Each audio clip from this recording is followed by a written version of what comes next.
नमस्कार, मैं हूं प्रदीप आजाद और आप देख रहे हैं डायल 100। आज हम आपको दिखाएंगे जुर्म की वो तस्वीरें जिन्हें जानना आपके लिए जरूरी है, क्योंकि हमें रहना होगा इनसे सावधान। ये गुनाह के वो मामले हैं जो हमें सोचने पर मजबूर करते हैं और अपने पीछे कई सवाल भी छोड़ जाते हैं। तो आइए शुरू करते हैं डायल 100।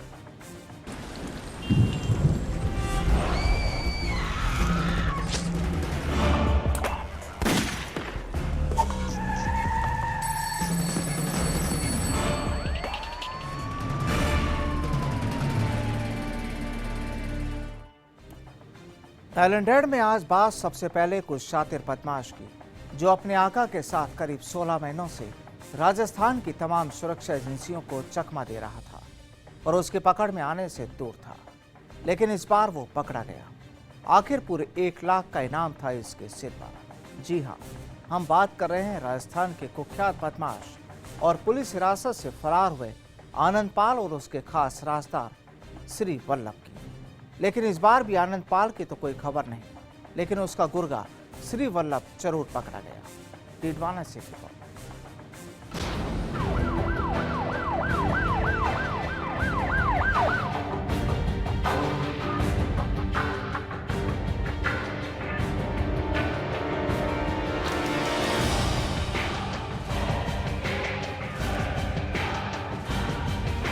पिछले साल 3 सितंबर की वो शाम शायद राजस्थान पुलिस कभी नहीं भूल पाएगी, जब उसके दामन पर दाग लगाते हुए पुलिस हिरासत से राजस्थान के 3 कुख्यात आनंद पाल, श्री वल्लभ और सुभाष मोहन फरार हो गए थे।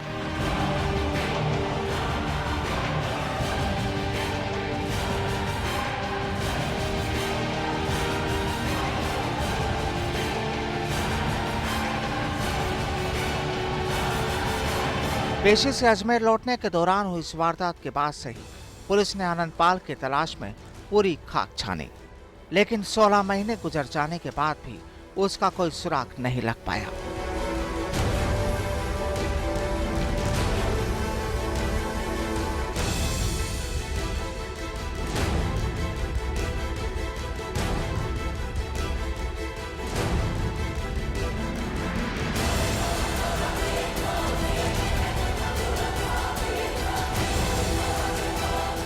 आनंद पाल फरारी मामले के बाद हालांकि पुलिस और एसओजी ने उसके करीबी रहे कई गुर्गों को सलाखों के पीछे पहुंचाया, लेकिन आनंद पाल का फिर भी पता नहीं चला। हालांकि इस मामले में आनंद पाल के साथ भागे सुभाष मोहन को तो पुलिस ने पहले ही गिरफ्तार कर लिया और अब इसी कड़ी में आनंद के राइट हैंड रहे श्री वल्लभ को भी शिकंजे में ले लिया गया है।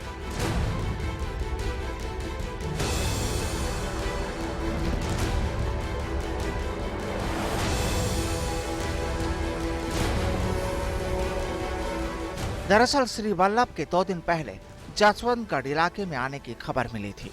इस पर पुलिस ने अलग अलग टीमें बनाकर तलाशी अभियान चलाया।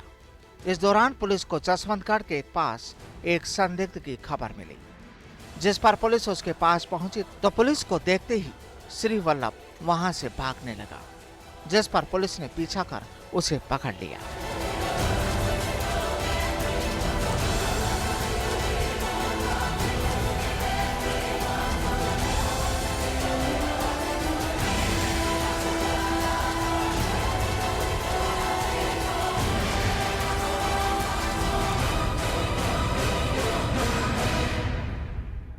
ये कुछ दिनों पहले से ये इनपुट था कि इसके यहाँ आने की संभावना थी, जिसमें CO Didwana, CO Kuchaman, CO SC cell और SHO Jaswantgarh, SHO Ladnun, SHO Didwana, इनकी अलग अलग टीम्स बनाई गई और इन अलग अलग टीमों को अलग अलग एरिया दिया गया और अलग अलग टारगेट्स दिए गए, जहाँ पे इन टीमों ने पिछले 2 दिन से काफ़ी तलाश कर रहे थे। जिसमें जबर सिंह की टीम है तो इतना मिली कि संभावना थी कि ये उनके रिश्तेदारों के घर जा सकता है। इसमें एक संदिग्ध की इतला मिलते ये लोग वहाँ पहुँचे और श्री वल्लभ ने पुलिस को देखा, ये भागा और टीम के जवानों ने उसको तुरंत ही दस्तयाब कर लिया।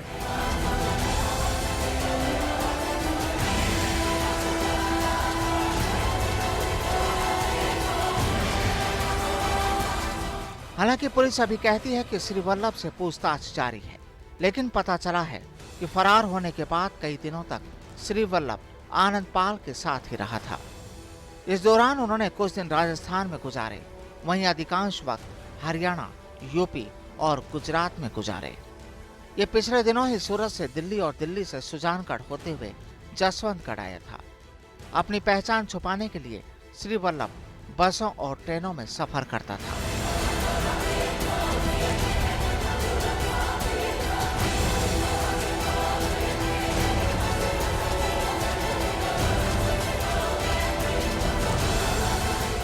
श्री वल्लभ जीवन राम गोदारा हत्याकांड, बीकानेर जेल फायरिंग प्रकरण और आनंद पाल फरारी प्रकरण आदि मामलों में प्लानिंग और अपराध कारित करने में साझेदार रहा है। इसके अलावा इस पर चोरी, नकबजानी के भी कई मामले दर्ज हैं, जिनमें वो सजा याफ्ता भी रहा है।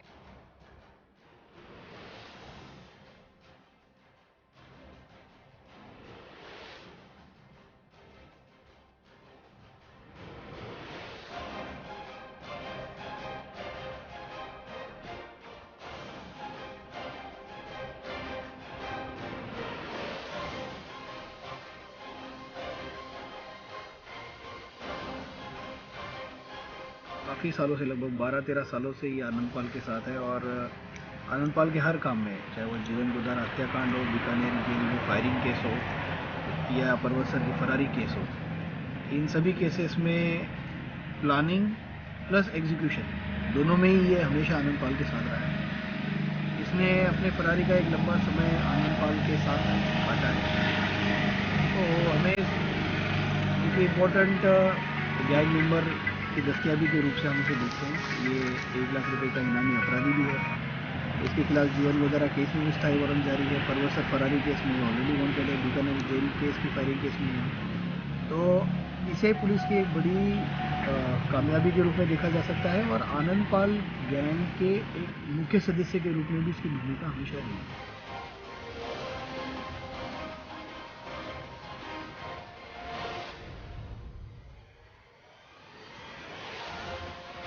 आनंद पाल के साथ भागे सुभाष और श्री वल्लभ को तो पुलिस ने पकड़ लिया है, लेकिन अभी भी सवाल यही है कि आखिर आनंद पाल कहां है।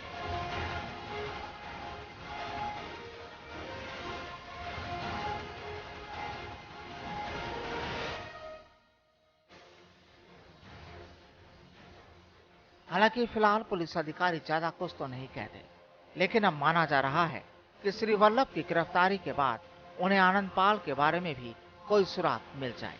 लेकिन ये तस्वीर भी कोई नई नहीं, क्योंकि ऑपरेशन आनंद पाल तो पिछले 16 महीनों से जारी है।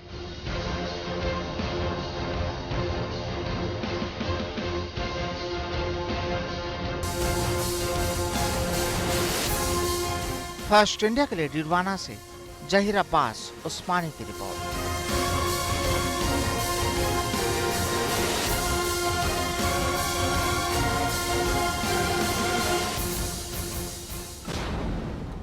और अब बात उस जुर्म की जिसकी शुरुआत यूपी के मथुरा से हुई और फिर पश्चिमी बंगाल के आसनसोल जाकर हुई। गुनाह की दास्तां जुड़ी है यूपी के रहने वाले एक युवक और पश्चिमी बंगाल की रहने वाली एक युवती से। यहाँ मोहब्बत के जाल में फंसाकर एक युवक लड़की का गुनहगार बन गया, जिसके बाद लड़की ने पुलिस से इंसाफ की गुहार लगाई है, क्योंकि ये मामला जुड़ा था लव, सेक्स और धोखे से।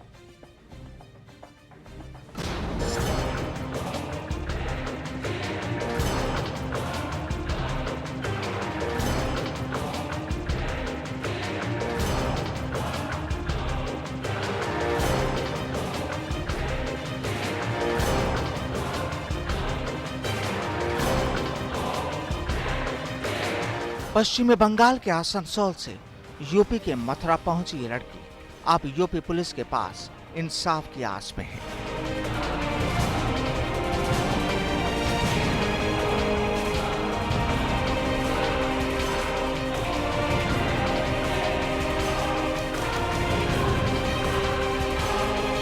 ये लड़की कहती है कि यूपी के रहने वाले एक युवक ने उसे अपने प्यार के जाल में फांसा और जिसकी शुरुआत हुई फेसबुक के जरिए।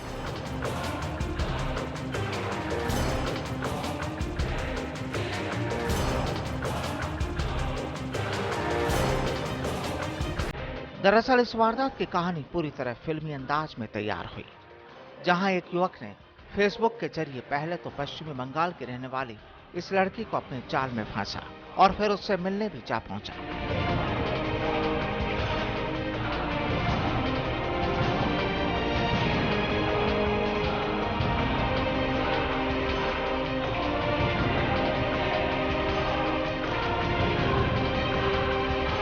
दरअसल करीब 2 साल पहले शुरू हुए प्यार के नाटक के बाद युवक लड़की का गुनहगार बन बैठा।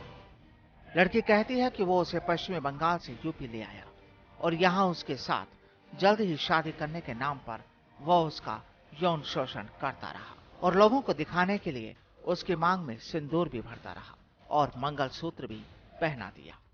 लेकिन फिर उसने लड़की के साथ मारपीट कर उसे अपने फ्लैट से बाहर कर दिया।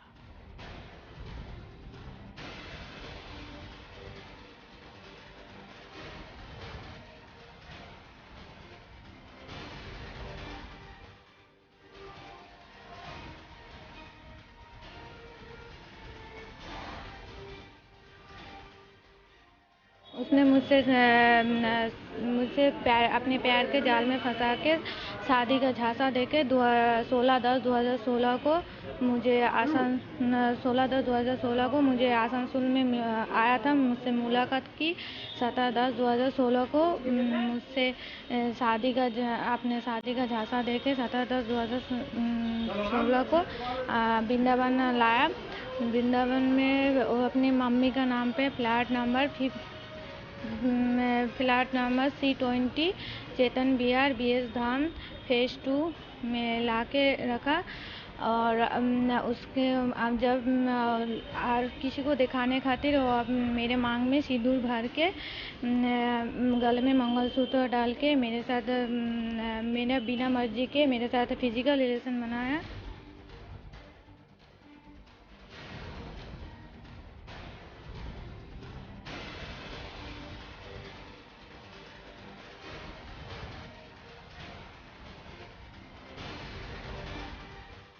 लड़की का आरोप है कि युवक शुभम अग्रवाल उसे शादी का झांसा देकर मथुरा के वृंदावन थाना इलाके के चैतन्य विहार स्थित अपने फ्लैट पर ले आया और यहां उसका शारीरिक शोषण करने लगा।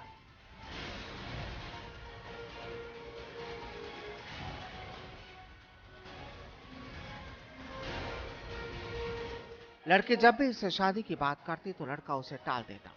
ऐसे ही समय बीतता गया, लेकिन शुभम ने लड़की से शादी नहीं की, जिसके बाद अब पीड़िता पुलिस के पास पहुंच गई है। हालांकि इस मामले में पुलिस का कहना है कि वो पूरे प्रकरण की तफ्तीश में जुटी है।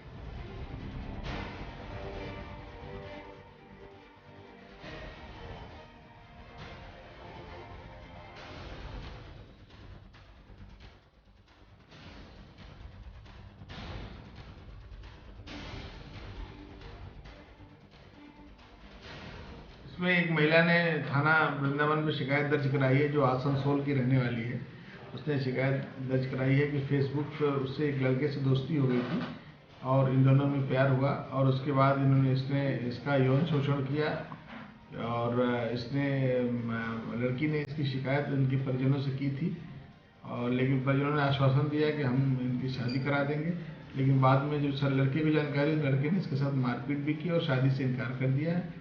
इसी बात पर लेके जो शिकायत दर्ज कराई गई है और मुकदमा पंजीकृत कर आवश्यक कार्रवाई की जाएगी।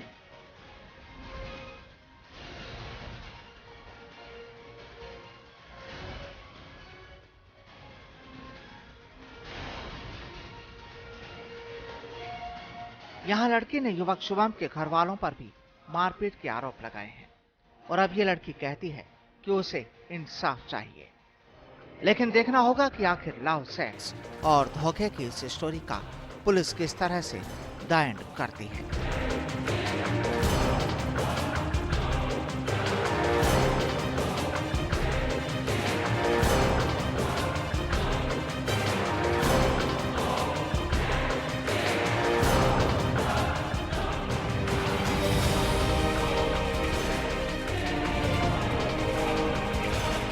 फर्स्ट इंडिया के लिए मथुरा से ब्यूरो रिपोर्ट।